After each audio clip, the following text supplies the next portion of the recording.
All right, guys, welcome back to Open Mic Night, and this is episode 5.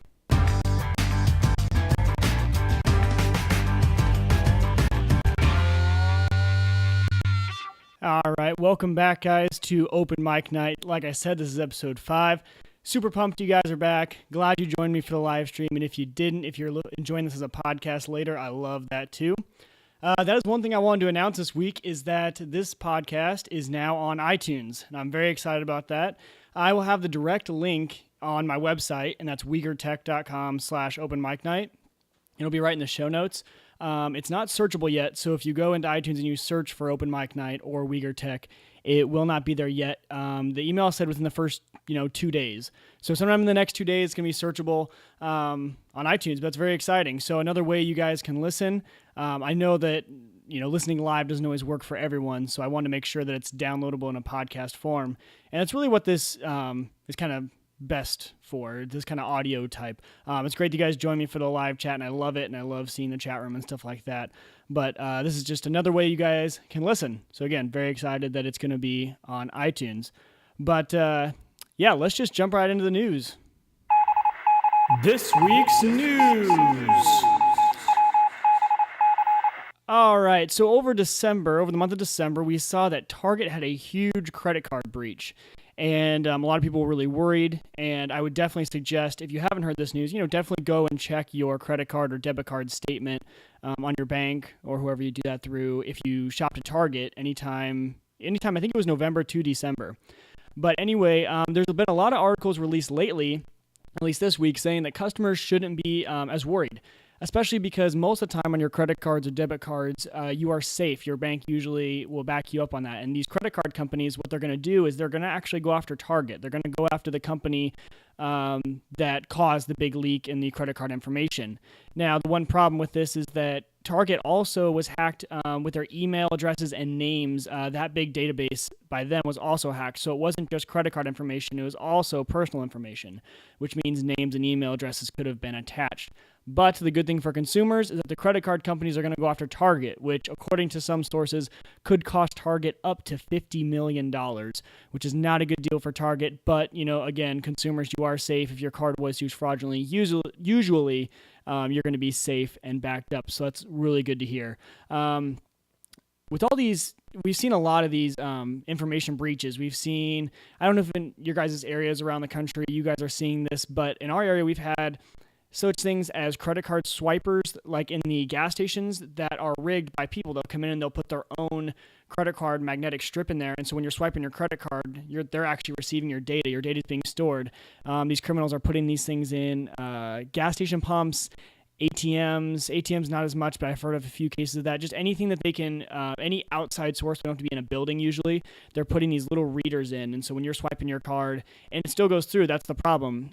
You don't notice anything. The card, the number, the information is all just stored on their device that they have in that machine that they've illegally rigged in there. And then, but the transaction still goes through. You still get your gas or you still get your money at the ATM, that sort of thing. So it's kind of scary that all this stuff is starting to pop up. But again, not something to fret about. It's going to happen. And usually we're all safe with our credit cards and bank cards from the bank. Usually they're kind of the zero liability on your part sort of thing, which is really nice. So the next thing I want to talk about was Nest was purchased by Google. Now, if you don't know what Nest is, Nest was famous for their first piece of technology, and that was a home thermostat, and it's actually a smart thermostat. So what it is, it's a thermostat that you can set to go at all different times of the day. You can set different temperatures. It can pick up when people are home or when people are not home. And so when you're home, it can turn on to a certain temperature, but when you're away and it doesn't sense any motion in the house, it can go back to a cooler temperature, not use as much energy. The big thing is that they're energy efficient and that they're going to save you a lot of money on energy, which is I think it's a really cool device. They've had a few iterations of them. I'm not sure quite how many, but a very cool device, and you can install it pretty much with any already existing air conditioning system. You just pop off your face that you have that you use to control your air conditioning, and you pop on the Nest. So pretty exciting. The CEO is actually Tony Fadell. Now, Tony Fadell is kind of known to be the father of the iPod back at Apple. So Tony used to work for Apple, went over to start Nest, and he's one of the co-founders of Nest. Now, gigaohm.com, if you guys haven't heard of GigaOhm, it's a great technology website. They actually got an exclusive interview with Tony Fadell just to really ask him why they sold themselves to Google. Google being one of the companies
And so, sorry if you guys couldn't hear me or see me in that last little segment there. I didn't realize one of my devices went out. Hopefully you guys could, but yeah, hopefully you guys could. But hopefully I'm back now. I think it's back. I think it's all working again. So hopefully it didn't black out. Well, anyway, if you missed anything, what we covered was Nest was bought by Google. Nest is a home automation. They do thermostats, and Netflix with House of Cards. Netflix creates these TV shows now. House of Cards release date is February 14th. That's if my stuff went out. Hopefully it didn't. Hopefully you guys heard all that. But anyway, just another plug right here in case it did go out. I would really suggest you guys listen to the podcast form of this show, especially because the live show, the audio is not that great and stuff like that, but I record separately for the podcast. So if I did get out there, if you want to get the full entire show and you don't want to watch live at 7 o'clock on Tuesdays, you want to listen in your car or whenever, download it on iTunes. I'll put the links in the show, or you download it with your favorite iPad, iPhone, Google phone, whatever, Android phone, podcasting app. Anyway, so let's move on to the Pics of the Week. It's the Pics of the Week, baby.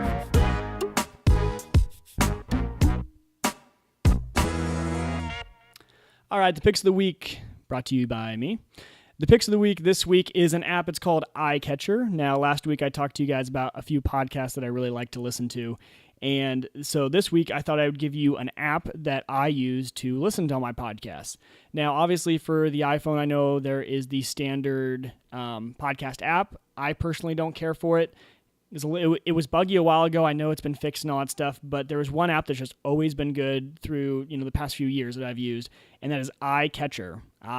Little almost like iPod, but iCatcher, like a catcher in baseball. Anyway, iCatcher is great for listening to podcasts. It has background app refresh now, which means your podcasts will always be downloaded during the night if you have them, or periodically. And I have a whole list of podcasts in mine, and it stores them great. It has a lot of good settings, like how many you want to keep if you don't want to load your phone down with too many podcasts. I have mine set to only keep 2 of each, and so if a new one comes out but I haven't listened to a few of them, it'll just delete the old one and just keep 2 of the most current episodes of each podcast, which I really like. But you can set it to whatever you like, whatever fits your lifestyle. It's very customizable, which is why I liked it in the past, and just very intuitive. It's meant really for people who listen to a lot of podcasts. And so, just in terms of when you click on the podcast, it just automatically picks up where you left off, which is good. Because if you listen to a lot of podcasts, maybe you're switching around, or you're driving in your car and you're always pausing and going into a place and then coming back out and starting it back up. It's just really good for all that sort of stuff. So I would really suggest it. It's an app in the App Store, so go search it, iCatcher. And so my other pick of the week is a very silly game, but if you need a game to distract you for a while, many of you have played Clash of Clans. Well, that company also has another game called Heyday. And yes, it is a game that looks like it would be intended for 5-year-olds, but hey, sometimes that stuff can be fun. So I always like to throw in a little fun app in there, something that you can just sit around and mess around with for a while. But that app is called Heyday. Pretty much you are farming and you are raising animals and cows and chickens and sheep, and you're gaining all this stuff, and you can play with your friends on Facebook. Imagine a kind of newer version of Farmville back in the day, but I think a lot better. Anyway, one of those that I played for a little bit and then set it down, but that's the type of stuff that I kind of like. Games that'll keep you interested for about 2 weeks, and then you can move on to the next thing. Nothing that'll keep you for a year on end, but keep you for a little bit and just provide a little bit of fun in your life when you have those downtime moments. So that is the picks of the week, and now we are moving on to the tip of the week. And so my tip of the week is that you can control what comes into your phone, your notifications, everything like that. You can put it on sleep mode pretty much with the do not disturb button on the iPhone. So if you have an iPhone and let's say you're going into an important meeting, or you're just going to bed, or you're going into a situation where you don't want to be bothered, maybe a workout, or like I said, I use it for meetings, that sort of stuff. Class time, also a great time to do it if you're going to class. So what it is you just swipe up from the bottom of your screen, and it's going to be hard to show you here. But anyway, you swipe up from the bottom of your screen and a little menu bar pops up, and it's the little moon shape in the top right, second one in from the right on the top.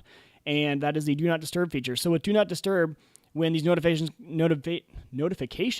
come in, what they do is they just kind of silence them, and they kind of all build up in a list. And then when you pull your phone back out and you look at it, you'll have a list of all the notifications that happened while you were gone, but it didn't vibrate and it didn't make a sound. So it's not going to alert you. It's not going to interrupt you when you do get those notifications. Just really nice. Even if you do a show like this, I have mine on Do Not Disturb right now because I don't want any notifications coming in.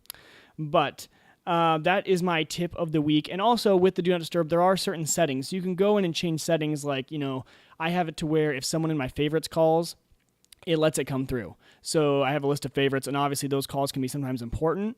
You can also set it to be if they call twice within a certain time frame. So if someone from your favorites, let's say your mother is trying to reach you and she calls you once and then calls you twice right again, the second one will go through because maybe she has something very important to tell you. So there's a lot of cool settings like that with the Do Not Disturb feature that I really like. But that is it for all the stuff today, guys. Again, I'm just super pumped that this podcast is on iTunes, and we keep it short for you guys because we know you guys are busy and you guys have a lot of stuff to do. So maybe just a few news articles, picks of the week, and a tip of the week usually does people well. So again, I will put the link to all that stuff in the show notes. If you're on my website, WeagerTech.com, you'll have all the contact information. Please email me, tweet at me, all that stuff. I love it. Any questions that I can answer for you guys, I really will help out.